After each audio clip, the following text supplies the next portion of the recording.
Godzilla Minus One is a movie I enjoyed, but there are problems with it. But for right now, I'll talk about what I liked about the movie. For starters, it felt great that it was a homage to the early Godzilla movies that came out, and you can definitely see this in the destruction scene of the city. There's a certain level of campiness and self-awareness to that, and I really appreciate that they took that tone during that scene. Another moment that you could tell was a homage is their whole plan to deal with Godzilla near the end was clearly taken from the Oxygen Destroyer. I'm not going to spoil the movie right now, but anyone who's seen the first Godzilla movie would definitely see the similarities. Speaking of which, there are many comedic moments that work pretty well in this movie.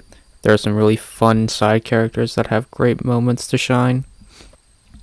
The music in this movie was well done, but considering in how it was used, it felt rather distracting at most points. There's only really one point in time during the film which I actually thought that the song choice was actually appropriate. All the others just didn't work well together, and I remember at one point during the film they played a song and it felt rather inappropriate and just did not gel well with me. But I think the most impressive thing about this film is that it managed to have the budget of $15 million. It truly used what it had to the best of its advantage. But something else along those lines is that you can definitely tell where they cheaped out to save on the budget. For one, the CGI Godzilla is very noticeably CG. It's not even really a huge issue, and it definitely did not ruin the film for me.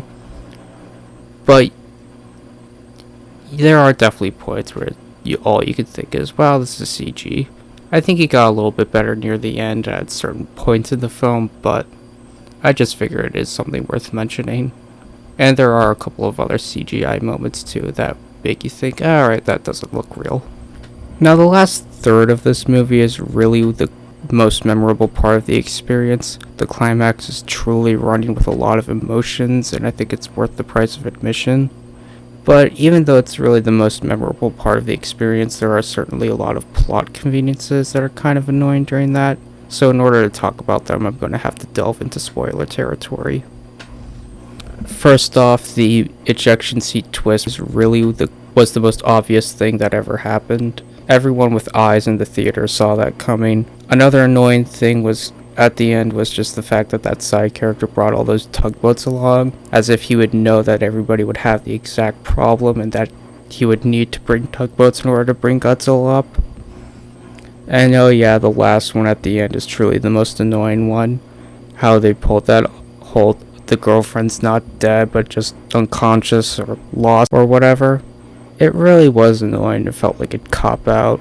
But despite all these annoyances, I still recommend this film. You never really feel the runtime while watching it, and it's definitely fun.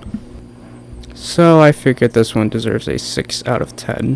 Whether you're a fan of Godzilla or not, I'd recommend that you see it.